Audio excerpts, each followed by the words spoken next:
Assalamualaikum warahmatullahi wabarakatuh. Yang terhormat dosen pengampu Profesor Dr. Ambia SE MSI, yang terhormat Dr. Ukti Ciptawati SE MSI. Di sini saya akan mempresentasikan hasil kerja saya yang berjudul Pengaruh Pengangguran dan Indeks Pembangunan Manusia terhadap Tingkat Kemiskinan di Kota Bandar Lampung tahun 2009 sampai tahun 2024. Yang disusun oleh saya sendiri, yaitu Deva Ramadhani dengan ujung NPM 037. Di sini saya mengambil judul ini karena dilatar belakangi oleh kemiskinan yang masih menjadi permasalahan ekonomi dan sosial utama di Kota Bandar Lampung. Tingkat kemiskinannya dipengaruhi oleh berbagai faktor yang diantaranya pengangguran dan kualitas sumber daya manusia. Pengangguran yang tinggi dapat menurunkan pendapatan masyarakat sehingga meningkatkan resiko kemiskinan. IPM mencerminkan kualitas pendidikan, kesehatan, dan standar hidup masyarakat. Peningkatan IPM diharapkan mampu meningkatkan produktivitas dan kesejahteraan masyarakat sehingga menurunkan kemiskinan. Oleh karena itu, perlu dilakukan analisis pengaruh pengangguran dan IPM terhadap tingkat kemiskinan di Kota Bandar Lampung periode 2009 sampai 2024. Sini rumusan masalahnya yang pertama ada 3, yaitu yang pertama ada apakah pengangguran berpengaruh terhadap tingkat kemiskinan di Kota Bandar Lampung tahun 2009 sampai 2024. Yang kedua, apakah indeks pembangunan manusia berpengaruh terhadap tingkat kemiskinan di Kota Bandar Lampung tahun 2009 sampai 2024. Yang ketiga, apakah pengangguran dan indeks pembangunan manusia secara simultan berpengaruh terhadap tingkat kemiskinan di Kota Bandar Lampung tahun 2009 sampai 2024. Nah, di sini adalah tujuan penelitian saya, ada 3. Yang pertama, untuk menganalisis pengaruh pengangguran terhadap tingkat kemiskinan di Kota Bandar Lampung tahun 2009 sampai 2024. Tujuan yang kedua yaitu untuk menganalisis pengaruh IPM terhadap tingkat kemiskinan di Kota Bandar Lampung tahun 2009 sampai 2024. Yang ketiga, untuk menganalisis pengaruh pengangguran dan IPM secara simultan terhadap tingkat kemiskinan di Kota Bandar Lampung tahun 2009 sampai 2024. Di sini ada manfaat penelitian. Yang pertama, secara teoritis untuk memberikan pengembangan ilmu ekonomi pembangunan khususnya mengenai hubungan pengangguran, IPM, dan tingkat kemiskinan untuk menambah bukti empiris mengenai faktor-faktor yang mempengaruhi kemiskinan di tingkat daerah khususnya Kota Bandar Lampung. Manfaat yang kedua yaitu manfaat praktis.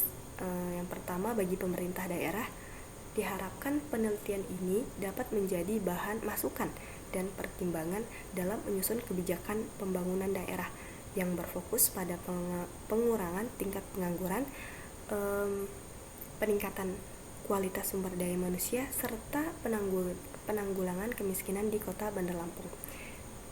Lalu yang kedua, bagi akademis, penelitian ini diharapkan dapat menjadi referensi atau bahan kajian bagi mahasiswa maupun peneliti lain yang ingin melakukan penelitian terhadap kemiskinan, pengangguran, dan indeks pembangunan manusia.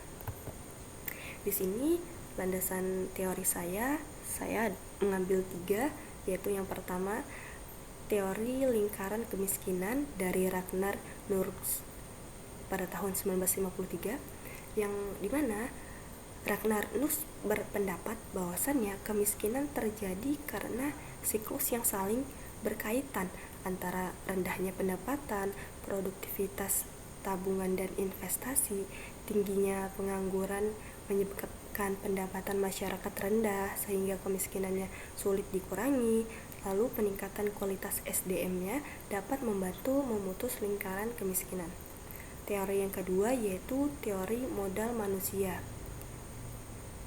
yang berasal dari Theodore W. Schultz dan Gary S. Becker, yang mana mereka mengungkapkan bahwasannya pendidikan, kesehatan, dan keterampilan merupakan investasi modal manusia. Kualitas SDM yang lebih baik meningkatkan produktivitas dan peluang memperoleh pekerjaan, sehingga IPM yang tinggi diharapkan mampu menurunkan tingkat kemiskinan. Lalu yang ketiga ada teori pasar tenaga kerja yang diungkapkan oleh A.C. Bigelow. Di sini dia mengungkapkan bahwasannya pengangguran terjadi karena ketidakseimbangan antara jumlah tenaga kerja dan kesempatan kerja, sehingga tingginya pengangguran mengurangi pendapatan masyarakat. Akibatnya kemampuan memenuhi kebutuhan hidup menurun dan kemiskinan meningkat. Selanjutnya ini ada metode penelitian. Jenis penelitian saya di sini yaitu penelitian kuantitatif dengan pendekatan analisis regresi linear berganda. Data penelitian saya yaitu data sekunder, yang dimana saya mengambil dari periode tahun 2009 sampai 2024 yang berlokasi di kota Bandar Lampung. Dengan metode analisis Y sama dengan beta 0 plus beta 1 PG plus beta 2 IPM dan plus error. Y-nya sebagai tingkat kemiskinan, PG-nya pengangguran, IPM-nya indeks pembangunan manusia, beta 0-nya konstanta, beta 1, beta 2-nya koefisien regresi, dan E-nya adalah error. Di sini variabel penelitian saya yaitu tingkat kemiskinan, Y-nya tingkat kemiskinan, yang berarti presentasi penduduk yang berada di bawah garis kemiskinan, X1-nya pengangguran, yaitu persentase angkatan kerja yang belum memperoleh pekerjaan. X2-nya adalah indeks pembangunan manusia, yaitu indeks yang mengukur kualitas hidup melalui pendidikan, kesehatan, dan standar hidup layak. Nah, baik, di sini saya akan memberikan atau menjelaskan hasil regresi saya.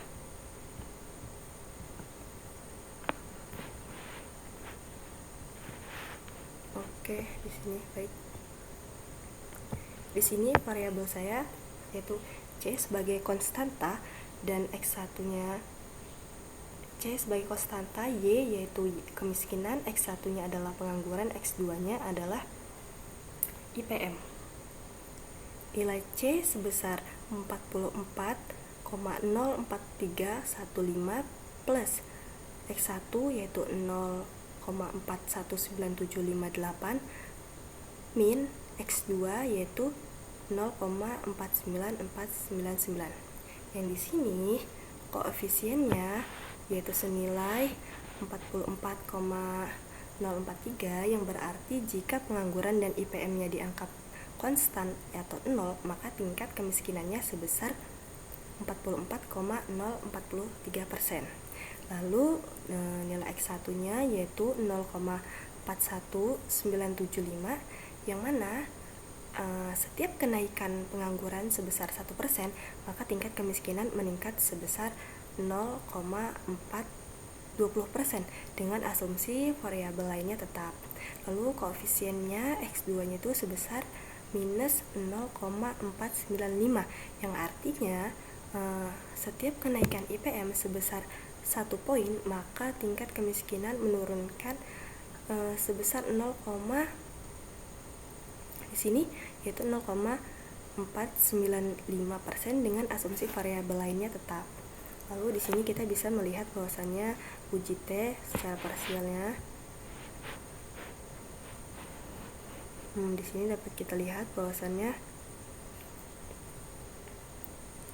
X1 nilai probabilitasnya 0,00110 dan juga X2-nya bernilai 0,000, yang mana kedua X1-nya dan X2-nya ini nilai probabilitasnya lebih kecil daripada 0,5, sehingga di sini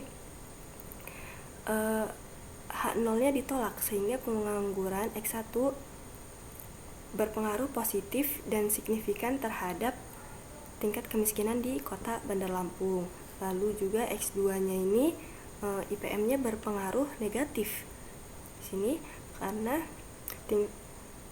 signifikannya terhadap tingkat kemiskinan di kota Bandar Lampung berpengaruh negatif dan signifikan.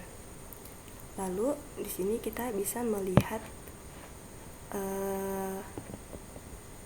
uji F-nya, statistiknya, yaitu nilai F statistiknya sebesar 203.0 0,7308 dengan probabilitas 0,000000, yang mana yang berarti bahwa pengangguran dan IPM secara bersama-sama berpengaruh signifikan terhadap tingkat kemiskinan di Kota Bandar Lampung.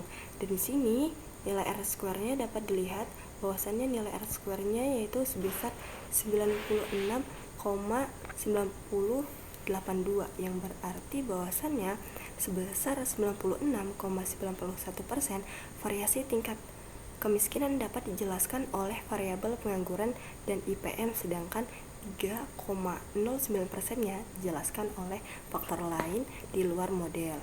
Lalu di sini kita bisa melihat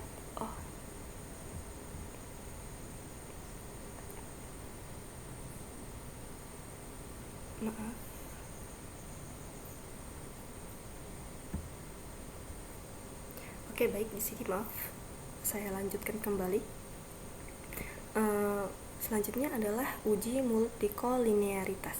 Di sini bahwasanya dapat dilihat bahwasanya nilai VIF daripada X1 sendiri yaitu sebesar 2,62 dan X2-nya IPM sebesar 2,61493, yang dimana ketika nilai VIF-nya ini lebih kecil daripada 10 tidak terjadi multikolinearitas, dan jika lebih besar maka akan terjadi multikolinearitas. Nah, di sini bisa dilihat bahwasannya nilai X1-nya dan nilai X2-nya lebih kecil daripada 10, sehingga model regresinya ini tidak mengalami masalah multikolinearitas. Jadi variabel pengangguran dan IPM-nya tidak memiliki hubungan yang terlalu kuat sehingga layak digunakan dalam model regresi. Lalu uji yang ketiga yaitu uji normalitas. Nah, di sini bisa dilihat grafiknya. Nilai Jarque-Beranya yaitu sebesar 4,014409 dan probability-nya sebesar 0,134364, yang dimana berarti bahwa residualnya ini karena nilai probabilitasnya 0,134364 ini lebih besar daripada 0,5, maka residual dalam model regresi berdistribusi normal sehingga asumsinya ini normalitasnya terpenuhi. Lalu selanjutnya adalah uji hetero. Nah, di sini uji heteronya bisa dilihat bahwasannya nilai F statistiknya yaitu 2,311364, ops R squares-nya ini sebesar 4197064, dan nilai scale explained SS-nya ini sebesar 5,134405, yang dimana nilai probability-nya ini sebesar F statistiknya sebesar 0,1384 dan probabilitas Chi-square-nya itu sebesar 0,1226, yang dimana dengan kriteria ini bahwasannya probabilitasnya ini lebih besar daripada 0,5, maka kesimpulannya model regresinya tidak mengalami heteroskedastisitas sehingga variance errornya ini bersifat konstan. Lalu ini yang terakhir adalah uji autokorelasi.